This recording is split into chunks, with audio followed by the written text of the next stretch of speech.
우리가 붙잡아야 될 분은 오직 예수 그리스도이십니다. 아멘. 또 우리가 바라봐야 될 것은 앞으로 가야 될 천국입니다. 이런 사람에게 나타나는 것이 기적입니다. 기적이라고 하는 것은 사람이 어찌할 수 없는 일, 또 사람이 생각할 수 없는 것들이 나타나는 신비한 일을 말합니다. 그리고 이 기적이 계속적으로 일상화가 되는 것이 상식입니다. 그래서 오늘 말씀의 제목이 기적이 상식이 되는 성도입니다. 그런 사람이 오늘 본문의 주인공인 베드로입니다. 요한복음 20장에 보면 부활하신 주님이 이제 기록되어져 있습니다. 그리고 21장에 보면 주님을 3번이나 부인하고 자신의 삶의 자리로 돌아갔던 베드로를 찾아가십니다. 그리고 주님께서 배 오른편에 그물을 던지라는 말씀, 그리고 그 말씀에 순종한 베드로는 그물을 던져 올려놓고 보니 153마리의 고기를 잡습니다. 그리고 주님께서 그들에게 조반을 차려주십니다. 그리고 주님이 베드로에게 묻습니다. 베드로야, 네가 나를 사랑하느냐? 참 그 말씀 속에 베드로는 상당히 많은 고민을 했을 것 같아요. 왜냐하면 얼마 전에 주님을 모른다고 부인했던 적이 있잖아요. 주께서 하시나이다. 주님이 또 물으세요.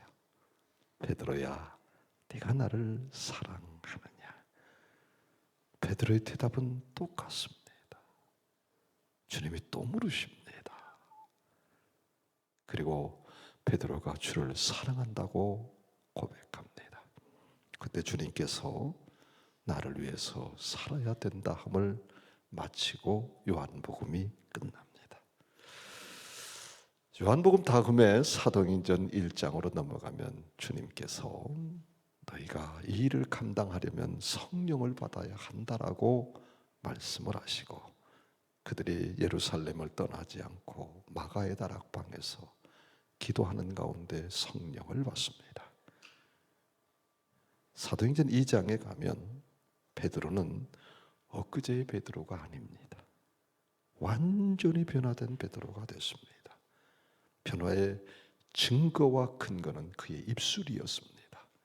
그의 입술에서 사도행전 2장에 보면 예수 그리스도가 구주인 것을 고백하기 시작합니다. 내게는 오직 예수님밖에 없다고 고백합니다. 베드로의 설교가 진행이 됩니다. 그것을 읽어보면 이게 베드로였던가, 이게 주님을 부인했던 베드로였던가 할 정도로 베드로는 완전히 변했습니다. 베드로가 붙잡고 있는 것은 오직 예수 그리스도이십니다. 그리고 그분이 하나님의 나라를 만드셨고 그것은 바로 구약으로부터 예언된 것이고 그로 인하여서 우리의 인생은 새로워졌다고 고백을 합니다. 그리고 3장으로 넘어가면 기적이 일어납니다. 태어나면서부터 안진뱅이를 베드로가 성전에 기도하러 올라가며 그를 고쳐냅니다. 또 베드로는 3장에서 예수님만이 우리의 구주라고 또 고백합니다. 4장에서 우리를 구원할 분은 오직 예수 그리스도밖에 없다고 이렇게 베드로의 입은 수없이 예수님 천국에 대한 얘기를 고백합니다. 그럴 때마다 하나님은 기적을 주십니다. 여러분 기억하십시오. 예수 그리스도를 고백한 사람, 천국을 바라보는 사람에게 나타나는 것은 무엇이다? 기적이다. 아멘. 여러분이 기적의 주인공이 되시기를 축원합니다. 어떻게 하면 기적을 만들 수 있을까? 베드로의 고백은 예수 그리스도라고 했습니다. 여러분 예수님을 어떻게 알 수가 있습니까? 유일하게 알려준 것은 바로 이 성경입니다. 우리는 성경을 가르쳐서 하나님의 말씀이라는 표현을 씁니다. 그럼 제가 여러분에게 묻겠습니다. 이게 하나님의 말씀입니까? 사람의 글로 되어져 있잖아요. 사람의 말로 쓰여져 있잖아요. 그런데도 교회 나오고 예수님을 믿는 사람은 그래도 하나님의 말씀이란 얘기를 끊임없이 합니다. 그럼 다시 묻겠습니다. 이 성경은 정말 하나님의 말씀으로 여러분 믿고 계십니까? 아니요. 새빨간 거짓말 하지 마세요. 여러분이 정말 말씀이라고 믿는다면 그렇게 대접하지 않을 거예요. 믿는 사람에게 가장 중요한 것 성경이에요. 왜냐? 이것은 정말 하나님의 말씀이기 때문입니다. 왜 하나님의 말씀이라고 할까요? 세 가지 이유가 있습니다. 하나는 디모데후서 3장 16절에 모든 성경은 하나님의 감동으로 기록됐다고 말씀하십니다. 감동이란 말이 무슨 의미인지 아십니까? 창세기 2장 7절에 보면 하나님께서 사람을 만드시고 어떻게 만드셨느냐? 흙으로 육신을 만드시고 그 안에 생기를 불어 넣었더니 살아있는 인간이 되었다라고 얘기합니다. 흙입니다. 흙이에요. 근데 그 안에 생기, 생명을 어떻게 했어요? 불어 넣었습니다. 그랬더니 그 흙이 살아있는 인간이 되더라는 거예요. 여기 불어 넣었다는 말이 감동입니다. 그러니까 성경을 기록한 것은 분명히 사람입니다. 하나님이 아니에요. 사람이에요. 사람의 말과 사람의 손으로 사람의 글로 성경이 기록됐어요. 이것은 팩트입니다. 이것은 사실입니다. 그런데 그것을 기록하게 하신 분이 누구다? 하나님이다 그 말이에요. 하나님이 기록하라고 불어 넣었습니다. 감동시켰습니다. 이것이 성경이에요. 그래서 우리는 성경이 사람의 글로 기록되었음에도 불구하고 우리는 뭐라 하느냐? 하나님의 말씀이란 표현을 사용하는 겁니다. 또 한 가지 이유는 요한복음 21장 25절에 보면 이 성경은 주님께서 행하신 일을 기록해놨다고 말씀하십니다. 그래요. 이 성경은 사람이 행한 일을 기록한 게 아니에요.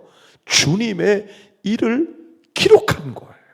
그래서 주님을 알려면 어디로 가야 합니까? 성경으로 가야 됩니다. 그래서 이 성경을 가르쳐서 하나님의 말씀, 주의 말씀이란 표현을 쓰는 거예요. 또 한 가지 중요한 이유가 있습니다. 그것은 바로 히브리서 4장 12절 하나님의 말씀은 살아있어 운동력이 있다고 말씀하십니다. 여러분, 이게 살아있습니까? 이건 죽었어요. 착각하지 마세요. 성경은 죽었습니다. 요 성경은. 이건 죽었어요. 이게 산 게 아니에요. 이것을 기록하게 하신 하나님이 살아계시다는 이야기입니다. 그러니 자, 이 성경은 짧게는 2000년 전에, 길게는 3500년 전에 기록된 말씀이에요. 기록한 사람도 죽었고 이 일을 일으켰던 내용과 모든 것들만 남아있을 뿐이에요. 이건 하나의 지금부터 2000년 전에 3500년 전에 일어났던 사건에 불과합니다.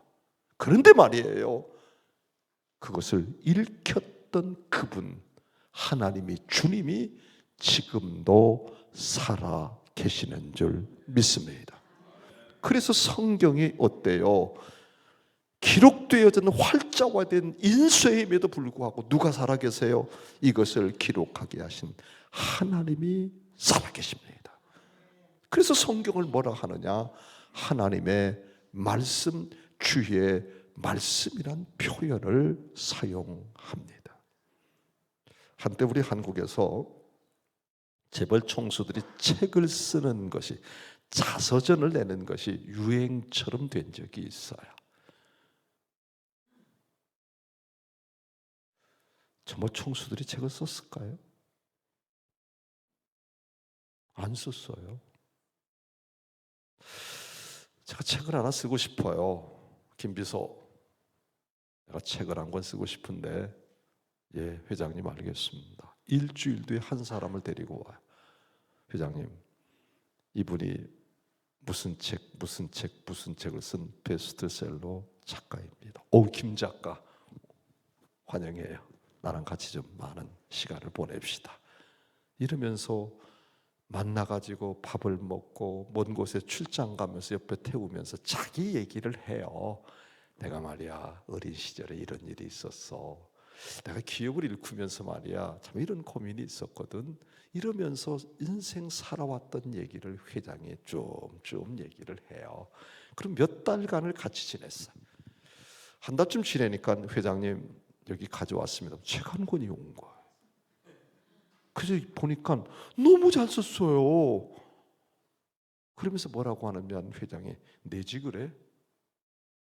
그 책에 인쇄소에 갖다 줄 때 인쇄소 갖다 주는 그 책 표지 이름에 회장의 이름을 딱 써요. 그리고 시판이 돼요. 사람들이 읽으면서 감동을 받죠. 사람들이 모르고 읽었을까요? 다 알아요. 이 책은 회장이 안 썼다는 거예요. 그럼에도 불구하고 한 사람도 이의 제기를 하지 않아요. 왜 그럴까요? 이 책은 작가가 썼어요. 근데 책의 이름은 회장의 이름이 붙은 거예요. 그 부분에 대해서 한 사람도 이의 제기를 안 해요. 왜 그럴까요? 그 이유는 그 책의 이야기는 작가의 이야기가 아니에요. 누구의 이야기예요? 회장의 이야기예요. 작가가 아무리 썼다 할지라도 그 이야기는 회장의 얘기예요. 그래서 그 자서전의 이름이 회장의 이름이 붙는 거예요. 이 성경은 사람의 손에 썼어요. 그럼에도 불구하고 하나님의 말씀이라고 하는 이유는 이 책을 쓰게 하신 분이 하나님이시고 이 내용이 하나님의 이야기고 이것이 바로 하나님이 살아계시기 때문에 우리는 성경을 가르쳐서 하나님의 말씀이라고 하는 그 부분에 대해서 고백을 하고 있는 줄 믿습니다. 이 말씀 앞에 아멘 아멘 하게 될 때에 뭐가 일어나더라? 기적이 일어나더라 그 말이에요. 그런데 여러분 성경은 세 종류가 있다는 걸 아십니까? 아니 이 성경 말고 뭐 있나? 저는 개정개혁판을 쓰거든요. 여기 보니까 세 번역을 쓰더라고요. 그럼 뭐가 또 하나 또 있나요? 네? 개혁 한글이 있대요. 성경에는 세 종류가 있습니다. 첫째는 기록된 말씀인 성경이 있어요. 이 성경은 기록된 말씀이에요. 창세기 1장부터 요한계시록 22장까지 쭉 읽어보다 보면 기적이 담겨져 있어요. 천지를 만드신 것이 기적이잖아요. 홍수를 통하여서 노아가 구원받은 것도 기적이잖아요. 하나님이 아브라함을 불러서 믿음의 조상으로 삼은 것도 기적이잖아요. 모세를 통하여서 홍해를 가른 것도 기적이잖아요. 여호수아를 통해서 여리고성이 무너진 것도 기적이잖아요. 요한계시록 22장까지 성경은 기적의 말씀입니다. 만약에 기적을 뺀다면 앞표지와 뒷표지만 남을 것입니다. 이 사실을 내가 인정한다면 성경을 읽을 때마다 아멘 아멘, 아멘 하지. 이 말씀이 지금부터 2000년 전에 있었구나. 주님께서 저 갈릴리 바다를 건너오셨구나. 그러네. 이걸로 끝난다면 의미가 없지요. 읽으면서 이게 하나님의 말씀입니다. 이게 하나님의 말씀입니다. 이게 하나님의 말씀입니다. 아멘, 아멘. 그 말 속에는 살아계신 주님이 지금도 역사한다고 하는 믿음이 전제된 아멘이게 될 때에 이 말씀은 지금도 이루어지는 줄 믿습니다. 그건 2000년 전에 3000년 전에 있었던 사건이야 아무런 의미 없어요. 그런데 우리는 누구를 봅니까? 그 말씀을 이끌어갔던 그 사건을 만들었던 그 사건 속에서 역사하셨던 누구를 봐요? 하나님을 보고 주님을 보는 거예요. 그래서 성경을 읽을 때마다 그 주님이 발견되어지고 그 하나님이 발견되어질 때마다 아멘, 아멘. 오늘 또 이런 역사가 내게 일어나기를 소망합니다. 이럴 때에 어때요? 그 기적은 지금도 일어나는 줄 믿습니다. 이게 우리가 성경을 대하는 태도예요.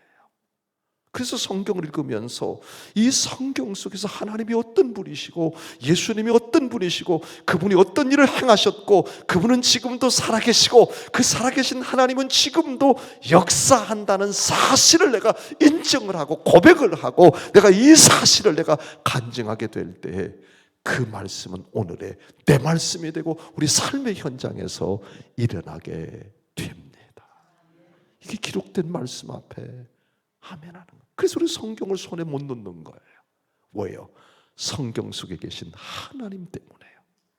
성경 속에서 주도적으로 끌어가시는 예수 그리스도 때문에 성경을 못 놓는 거예요. 그래서 성경을 읽을 때마다 하나님, 하나님, 하나님 하면서 나아가게 된다면 2000년 전의 사건은 지금도 일어나는 줄 믿습니다.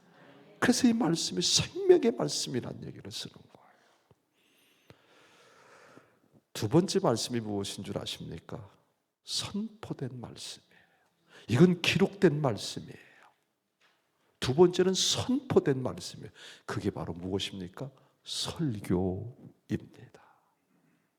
설교가 하나님의 말씀이에요. 여러분 이렇게 생각해 보신 적 있으세요?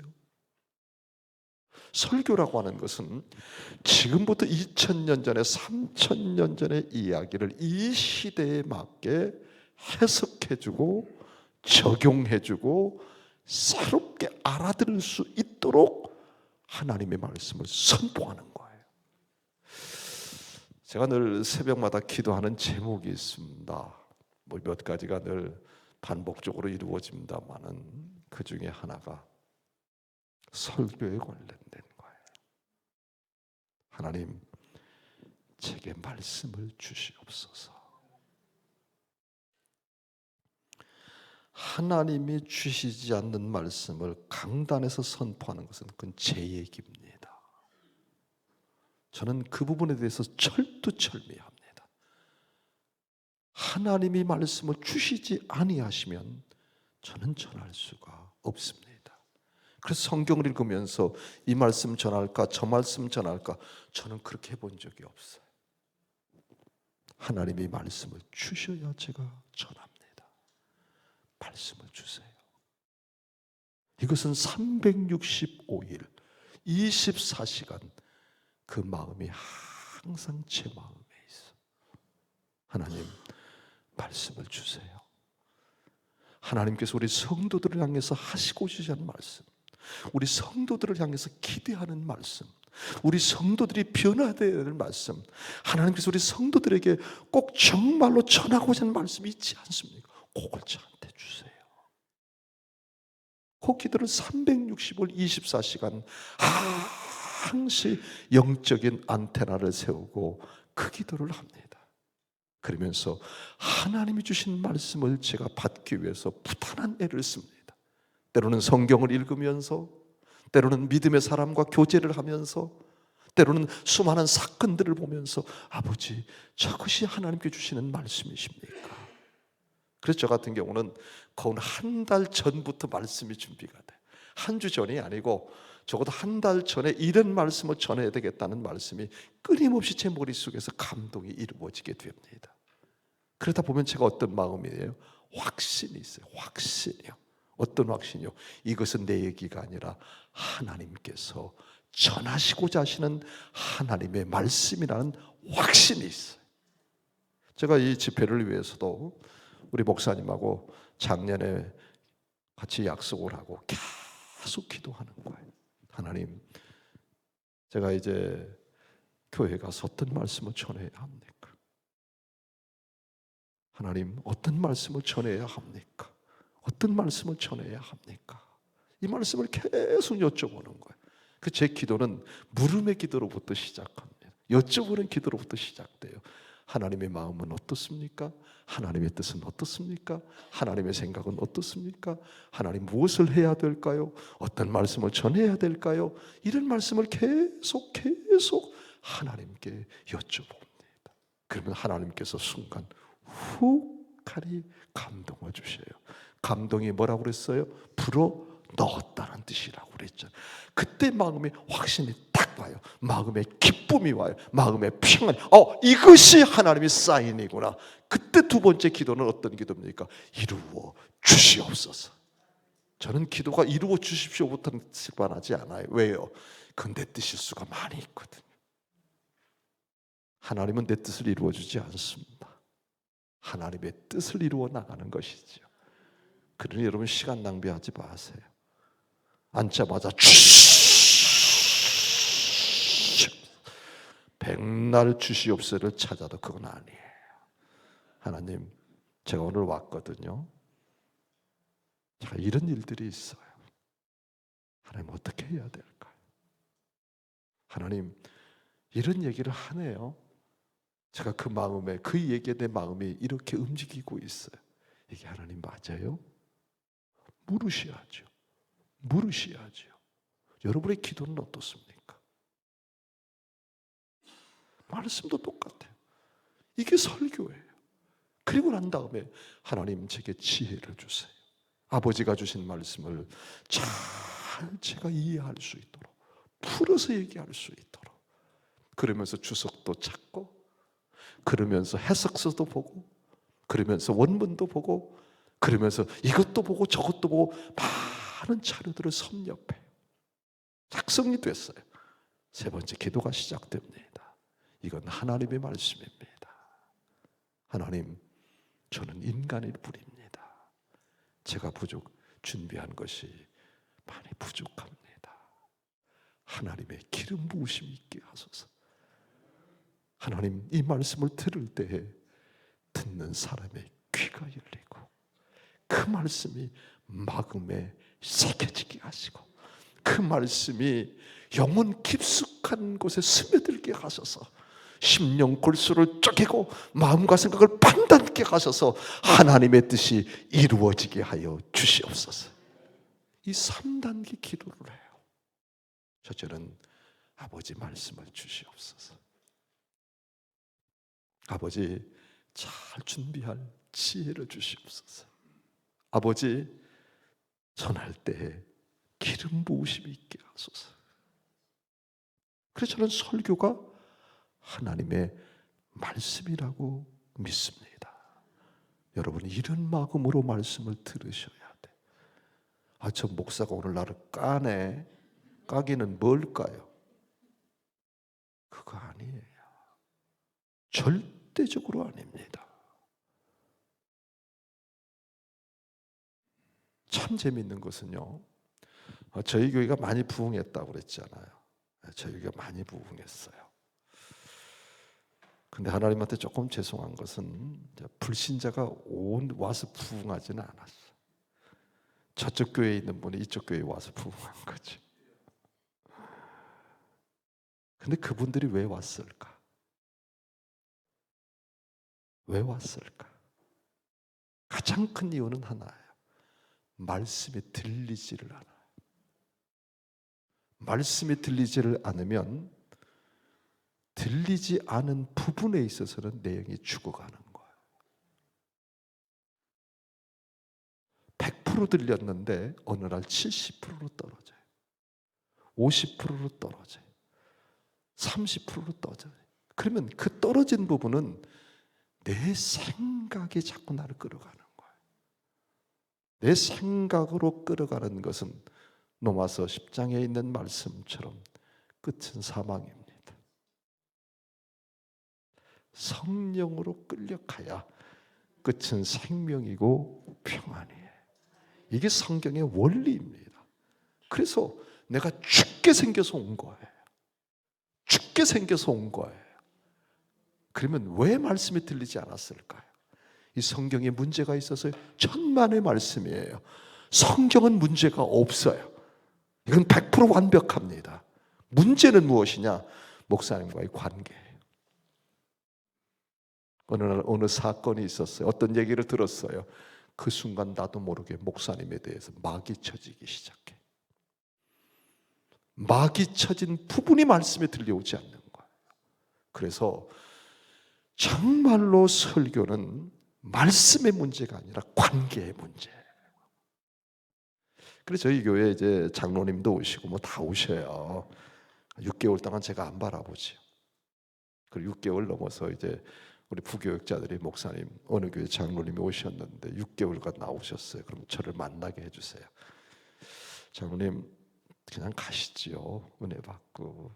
못 가겠다는 거예요. 1년 동안 놔둬요. 1년쯤 되면은 그럼 정말 여기 있고 싶으세요? 예, 목사님 휴구도 있고 싶습니다. 그럼 나가자고 한 가지 약속을 합시다.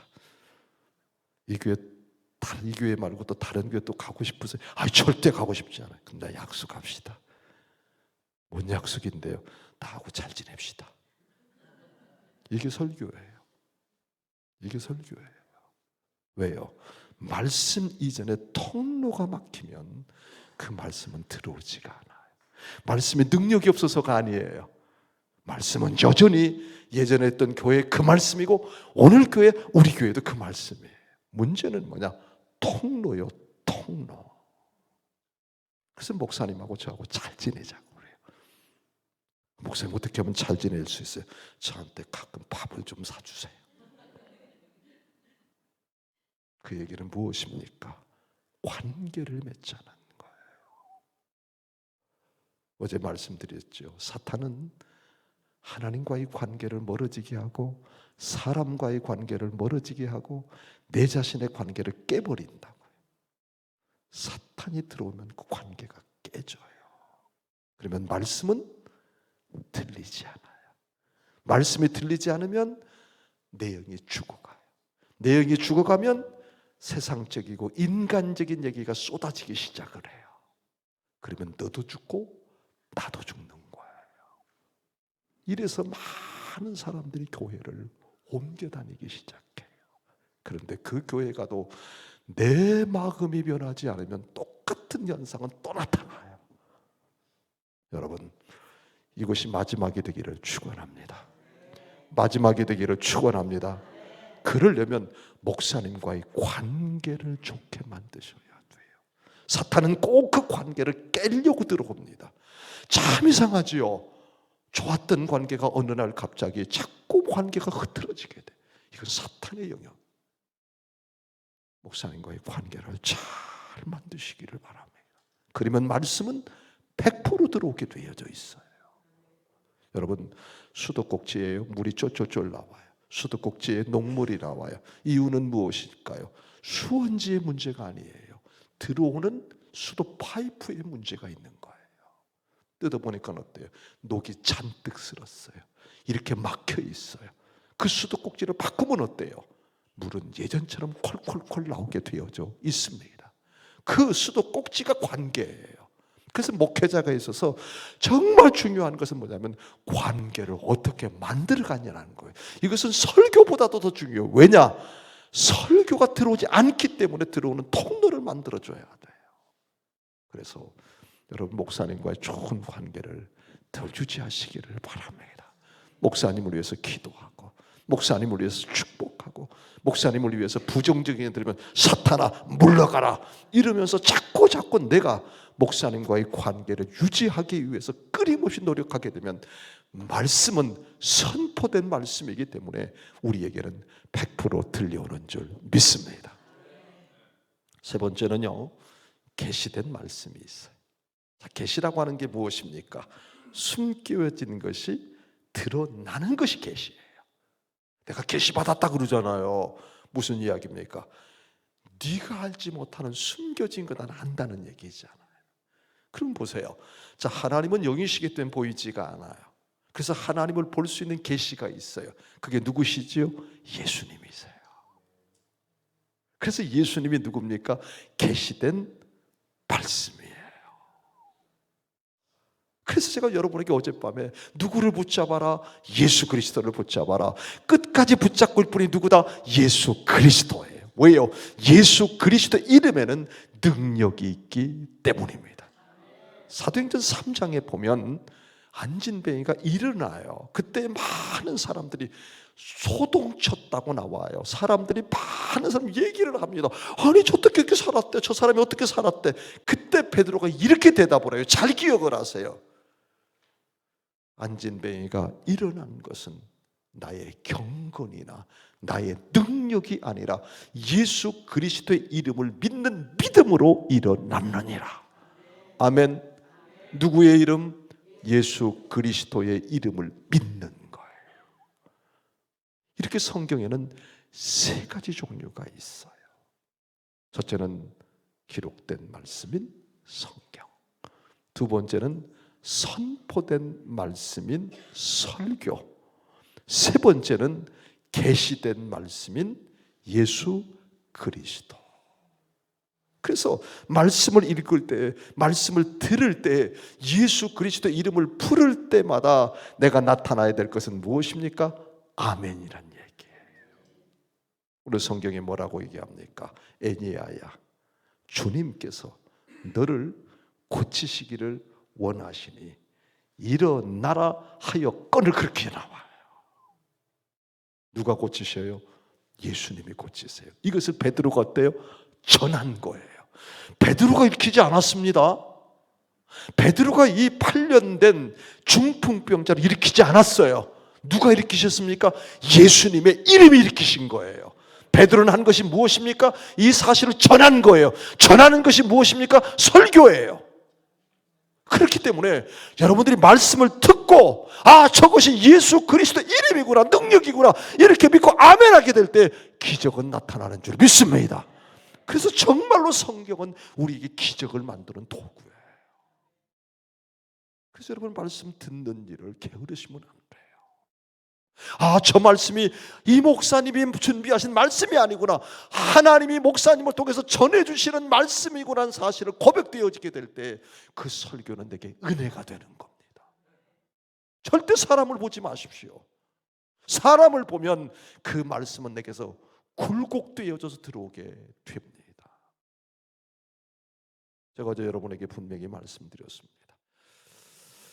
우리 믿는 사람에게 가져야 될 두 마음이 있다고요. 한 마음이 있죠. 하나는 뭐요? 은혜예요. 은혜. 이 은혜는 무엇으로 나타납니까? 예수 그리스도의 십자가를 믿으면 은혜가 생겨요. 눈은 어디로 가자고요? 천국으로 가자고 얘기했어요. 이것은 다 무엇입니까? 소망이요, 소망. 이 소망이 있는 사람은 어때요? 내 삶의 자리에서 인내하고 참고 나아갈 수가 있습니다. 또 한 가지 여러분에게 마음에 이제 우리의 입술은 어떤 입술이어야 되느냐? 예수님을 고백하는 입술이 되어야 합니다. 왜냐면요, 기적이 일어났어요. 오늘 25절에 보면 이렇게 말씀을 하세요. 자, 이 일로 인하여서 많은 사람들이 주께로 돌아오니라, 그렇게 말씀을 해요. 그러니까 지금 하나님께서 베드로를 통해서 애니야라고 하는 8년 된 중풍병자를 살린 이유가 나온 거예요. 다시 말하면 하나님이 우리에게 기적을 주신 이유가 뭐냐 그 말이에요. 그것은 바로 무엇입니까?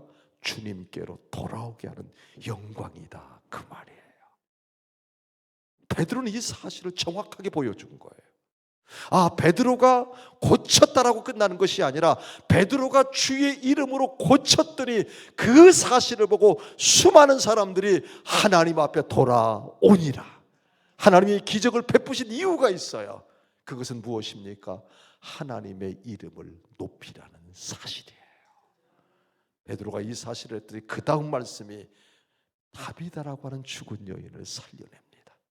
조금 더 가면 베드로가 옥에 갇힙니다. 근데 하나님께서 옥문을 열고 베드로가 나오게 합니다. 그래서 베드로는 기적을 상식으로 만드는 주인공으로 계속 기적을 만들어내게 됩니다.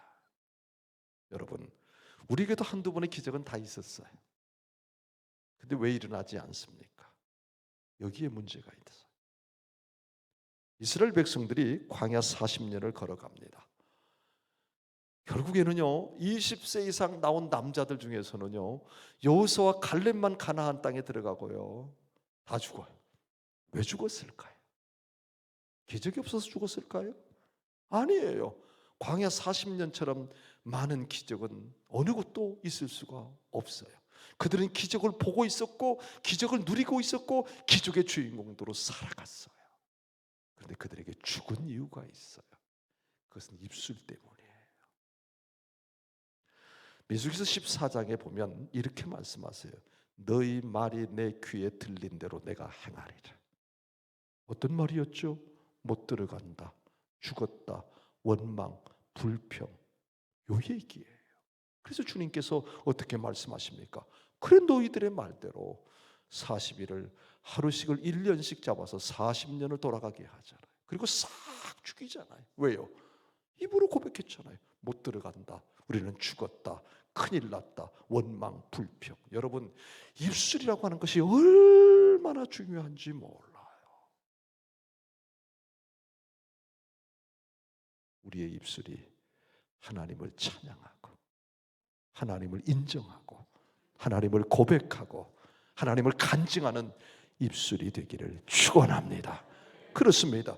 하나님께서 베드로에게 기적을 주신 이유는 기적 자체에 있지 않아요. 그 일을 통하여서 많은 사람들을 하나님께로 돌아오게 하는 목적이 있었던 거예요. 우리가 기적을 체험했음에도 불구하고 이것이 상식이 되지 못하는 이유는 무엇이냐? 그것을 내가 하나님께 영광을 돌리기보다는 내 영광으로 가로채버렸기 때문이에요. 이러면 여러분 기적은 중단됩니다. 왜냐하면 하나님은 인격적인 하나님이세요.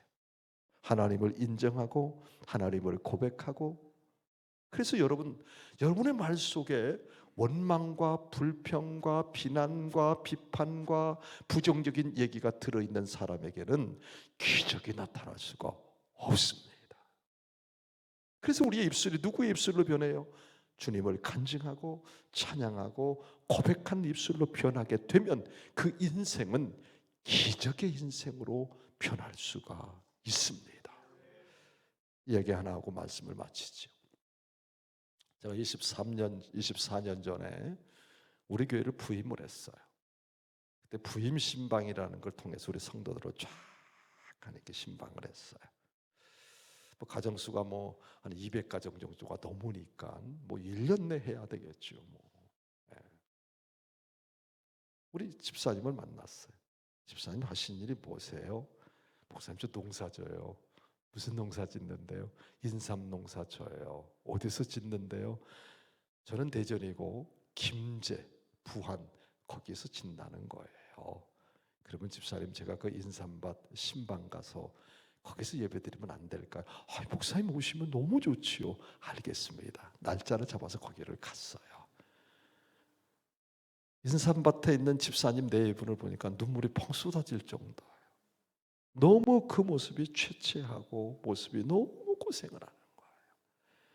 그래서 거기에서 잠시 기도하는데 하나님이 저에게 어떤 마음을 주느냐면 인삼밭이 잘 될 것이라는 마음을 주세요. 이것이 확신이 와요. 참 여러분 목사들에게는 영적인 감각이라는 게 있어요. 목사님 함부로 대지 마세요. 왜요? 말은 안 해도요. 얼굴 딱 보고 그 집 딱 들어가 보면요. 영적인 감동이 와요. 이 집이 어떻게 되겠다. 그래서 목사가 정말로 기도하면서 어려운 일이 있을 것 같으면 이 일을 어떻게 얘기하지? 어떻게 얘기하지? 어떻게 얘기하지? 그래서 한마디 따가면 목사님이 나한테 이럴 수 있느냐고, 나는 여기 안 있겠다고 통안이 나가는 참 어리석은 사람들이에요. 근데 그런 감동이 와요. 그래서 예배를 드리면서 제가 그랬어요. 집사님, 제가 하는 얘기를 잘 들으시겠습니까? 그랬더니 예 목사님 제가 잘 듣겠습니다. 그래요. 제가 볼 때 이 인삼밭이 잘 될 것 같아요. 그런데 그 정도로 끝나지 않고 집사님이 감당할 수 없을 정도로 복을 주실 겁니다. 그래요 목사님? 그러면 좋지요. 그런데 조건이 하나가 있습니다. 그게 뭔데요? 제가 시킨 대로 하겠습니까? 하겠습니다. 두 가지를 하세요. 첫째, 잘 될 겁니다. 그럼 사람들이 어떻게 잘 됐는가를 배우기 위해서 올 것입니다. 그러면 그때 꼭 어떻게 잘 됐느냐고 묻거들랑 하나님이 도와주셔서 잘 됐습니다. 유익이 하셔야 합니다. 그 얘기는 하나님을 움직이는 방법입니다. 하나님은 하나님을 인정하고 하나님을 고백하고 하나님을 간증하게 될 때 하나님은 끊임없이 나타나서 집사님에게 복을 주실 것입니다. 하실 수 있습니까? 예, 목사님 할 수 있지요. 두 번째는 인삼밭에 갈 때마다 손을 탁 들고 하나님, 나는 항복합니다. 나는 할 수가 없습니다. 하나님만이 하실 수 있습니다. 하나님 하게 해주세요. 이렇게 손들고 기도하시겠습니까? 예, 하겠습니다. 그리고 그 집사님은 24년 동안 그 일을 했어요. 정말로 그분은요, 제가 부탁한 대로 그대로 행했어요. 결국 어떻게 된 줄 아십니까? 그때 제가 물어봤을 때의 기억은 한 10,000평 정도 인삼을 경작한다고 그랬어요. 지금 돈으로 따지면 한 평에 17만 원. 그러면 약 17억 정도가 땅속에 있었던 거예요. 근데 24년 지난 지금 제가 오면서 물어봤어요. 지금 장로님이시거든요. 장로님 몇 평이나 경작하세요? 17만 평을 경작한답니다. 제가 돈으로 계산해 보니까요, 얼마예요? 평당 17만 원이요? 255억이에요. 이건 놀리지도 않아, 이 동네는. 뭐 그러면 끝나는 거지 뭐. 그러니까 17억이 24년 동안 얼마를 변했느냐? 255억으로 변한 거예요. 그러면서 제가 물어봤어요.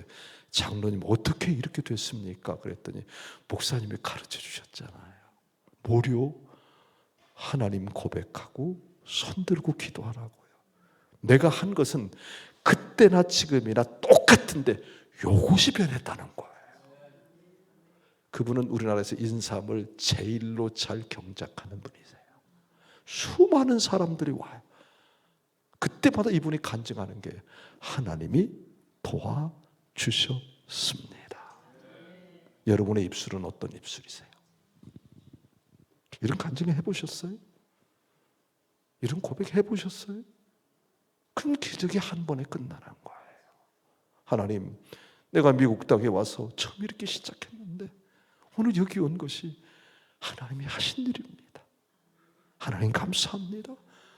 내가 이 직장을 다닐 수 있었던 것 하나님이 하신 일입니다. 하나님 영광 받으소서. 이런 얘기를 끊임없이 고백하게 될 때에 거기에 기적이 일어나는 줄 믿습니다. 하나님, 내가 지금은 어렵습니다. 내가 있었던 직장도 내가 쫓겨났습니다. 끊겼습니다. 내가 먹을 것이 없습니다. 그러나 하나님은 여전히 살아계심을 제가 믿습니다. 이런 고백들이 끊임없이 일어나게 된다면 하나님은 그 자리에 찾아오셔서 우리를 기적을 만들어주는 줄 믿습니다. 이제는 무엇이 변해야 될까요? 우리의 입술이 변하시기를 축원합니다. 첫째는 여러분의 마음이 변하십시오. 어떤 마음으로요? 은혜의 마음으로요. 어떻게 해요? 예수 그리스도가 나를 위해서 십자가에 돌아가셨다는 이 은혜의 마음으로 변하시면 여러분에게는 감사함이 나올 겁니다. 여러분이 보는 눈이 달라지시기를 바랍니다. 무엇을요? 천국을 바라보시기를 바랍니다. 그럴 때 우리는 어떤 경우라도 인내할 수 있습니다. 이제는 여러분 무엇이 변해요? 입술이 변하십시오. 어떤 입술로요? 하나님을 간증하는 입술로. 아무리 어려워도, 아무리 힘들어도, 아무리 답답해도 하나님이 하실 것을 내가 믿습니다. 하나님이 내 길을 열어줄 것을 제가 믿습니다. 아버지의 영광이 드러나게 하소서. 아버지의 이름이 높아지게 하소서. 내가 여기까지 온 것은 오직 하나님께서 주신 은혜입니다. 이러면서 내 입술이 끊임없이 간증되어진다면 기적은 상식이 되리라고 믿습니다. 이제 말씀을 마치면서 기도하기를 소망합니다. 여러분, 우리는 수없는 일들을 만납니다. 좋은 일도 있고 어려운 일도 있습니다. 내가 원하는 일도 있고 원하지 않는 일도 있습니다.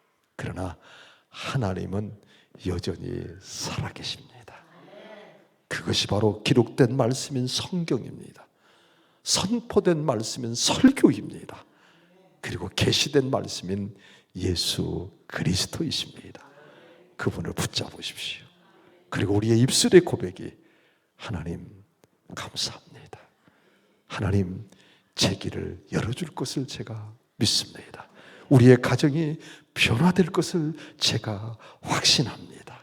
이 입술이 현실이 되게 하시고 이 현실이 간증이 되게 하시고 이 간증이 찬양이 될 수 있는 내 인생 살아가게 해 주시옵소서. 내 입술이 변하기를. 이 시간 하나님 앞에 주여 우리 한번 부르고 통성으로 여러분 개인 문제를 놓고 함께 기도하겠습니다. 주여 부르고 기도합니다.